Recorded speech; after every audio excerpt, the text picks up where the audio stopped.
देहरादून के रहने वाले एक मर्चेंट नेवी कैडेट जिनका नाम था करणदीप सिंह राणा, वो इराक से चीन जाते हुए एक जहाज में रहस्यमयी तरीके से गायब हो गए। जिसके बाद अब हर कोई ये जानना चाहता है कि करणदीप के साथ आखिर क्या हुआ।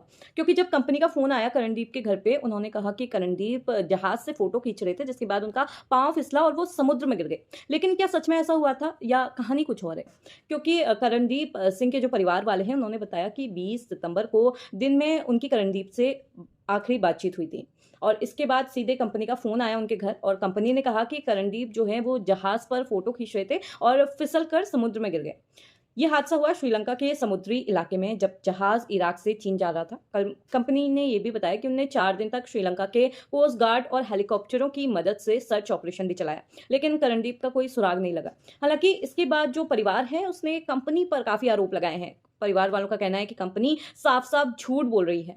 करणदीप की बहन की माने तो उन्हें जहाज़ में कुछ उनके जो सीनियर जो रैंक के ऑफिसर्स थे वो उनको काफ़ी परेशान किया करते थे और परिवार लगातार कंपनी पर जानकारी छिपाने का आरोप भी लगा रहा है और बेटे के गायब होने से जो परेशान है राणा परिवार, अब न्याय की गुहार तो लगा रहा है। साथ ही एक शक भी वो जता रहे हैं कि आखिर जब वो नीचे गिरे तो सिर्फ एक कैमरा और एक जूता ही कैसे रह गया, क्योंकि अगर वो गिरते तो जो कैमरा है वो भी उनके साथ गिरता और साथ ही जो कंपनी है वो सीसीटीवी फुटेज भी नहीं दे रही है। अब सच क्या है ये तो कार्रवाई होने के बाद ही पता चलेगा। मैंने रिसीव किया था उस दिन, उसने मुझे बताया कि वर्कलोड बहुत है, ऐसा लगता है 3 से 4 लोगों का काम मुझसे कराते हैं, तो फटीग्ड ही रहता था, हर टाइम काम के स्ट्रेस में ही रहता था। दूसरा ये भी बताया उसने कि 3 से 4 लोग ऐसे हैं जो शायद मुझे पसंद नहीं करते।